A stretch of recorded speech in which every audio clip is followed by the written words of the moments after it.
मुनिवर, आपके अनमोल वचनों के कुछ अंशों को सुनकर हम आपके कृतज्ञ हैं। ऐसे उच्च विचार तो हमने जीवन में प्रथमतः ही सुने हैं। मुनिवर, हम दशरथ पुत्र राम हैं। अहोभाग्य हमारे, आज इस आश्रम की भूमि आपके आगमन से पावन हो गई। स्वयं प्रजापालक ही हमारे आतिथ्य में आए हैं।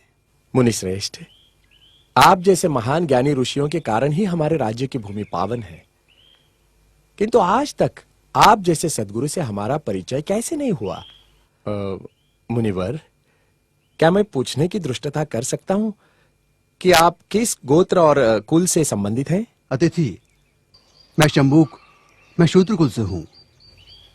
भ्रष्ट कर दिया शूद्र ने, पानी पिलाकर अपवित्र कर दिया हमें। छी छी, अब शरीर शुद्धि के लिए गौमूत्र छिड़कना होगा। ज्ञान की ऊंचाई पर एक नीच शूद्र? हमारा हृदय इसे स्वीकार नहीं करता। किंतु ये सत्य है राजा राम, मैं शूद्र हूं।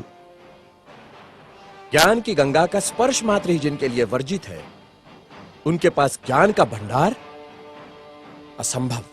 तभी तो राम राज्य में अराजकता फैली है। राम, क्या आपको ज्ञात है कि धर्मानुसार आपका अपराध जघन्य है? मेरा अपराध? क्या शूद्र का ज्ञान प्राप्त करना अपराध है? हाँ, अपराध है, जिसके कारण हमारे राज्य में एक ब्राह्मण पुत्र की अल्पायु में मृत्यु हो गई। हे कर्तव्यनिष्ठ राम, बड़े ही दुख के साथ मुझे कहना पड़ रहा है कि निष्कारण ही आप मुझे ब्राह्मण पुत्र की मृत्यु का दोषी ठहरा रहे हैं, जिस घटना से मेरा कोई संबंध नहीं, उसका मुझ पर। राजा राम, मैं न कहता था जिसका जो कार्य है वही कार्य उसे करते रहना चाहिए, नहीं तो ये शूद्र भी एक दिन अपना सर उठाकर हमको ज्ञान पढ़ाएंगे। राजा राम, तुमको असंगत कहेंगे। शंभुक, तुमने धर्म की मर्यादा का उल्लंघन किया है। मैंने किसी धर्म की मर्यादा का उल्लंघन नहीं किया है। मैं एक ही धर्म को मानता हूं, वो धर्म है प्रकृति का धर्म, और उसके अनुसार सभी मानव समान हैं। न कोई ब्राह्मण है, न कोई शूद्र है। देखा इसकी जीवा कैसी लप लपा रही है। भविष्य में शास्त्र धर्म की शिक्षा लेकर तुम राजा राम को ही आह्वान दोगे। ऋषि, हमें किसी राजसत्ता और वैभव की लालसा नहीं है। हमें तो सिर्फ एक मानव जैसा जीवन व्यतीत करना है, और फिर बस समाप्त करो तुम्हारे वचन।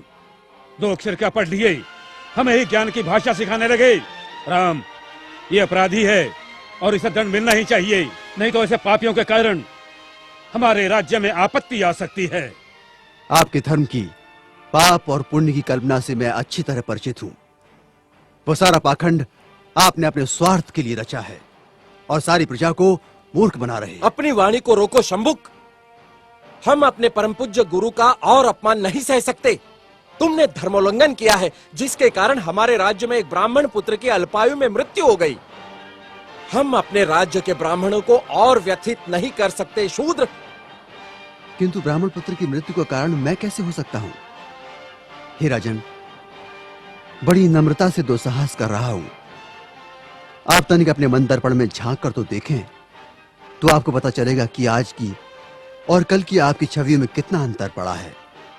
हे मर्यादा पुरुषोत्तम, राजा के अहंकार को कुछ क्षण के लिए त्याग कर तो देखो। मुझे स्वप्न में भी आशा नहीं थी कि देवताओं के मान्यवर दशरथ पुत्र राम का इतना नैतिक पतन हो जाएगा।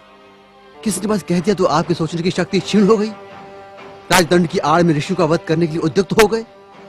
दोषी मैं नहीं राजा राम, अपितु ब्राह्मण पुत्र की मृत्यु के लिए दोषी आप हैं। अपनी विष उगलती जिह्वा को रोको शंभुक। मुझे भयभीत करने की चेष्टा न करो राम। जब जब किसी शूद्र ने परंपरागत सामाजिक दास्तां की बेड़ियां तोड़ने की चेष्टा की, तब तब धर्मांधों ने उसकी हत्या कर दी। मुझे मृत्यु का भय नहीं राम। एक शंभुक जाएगा तो दूसरा शंभुक निश्चित ही पैदा होगा।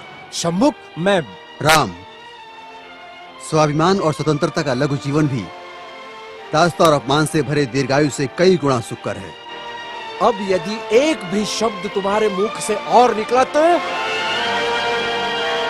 मैं सत्य हूं और सत्य की कभी मृत्यु नहीं होती।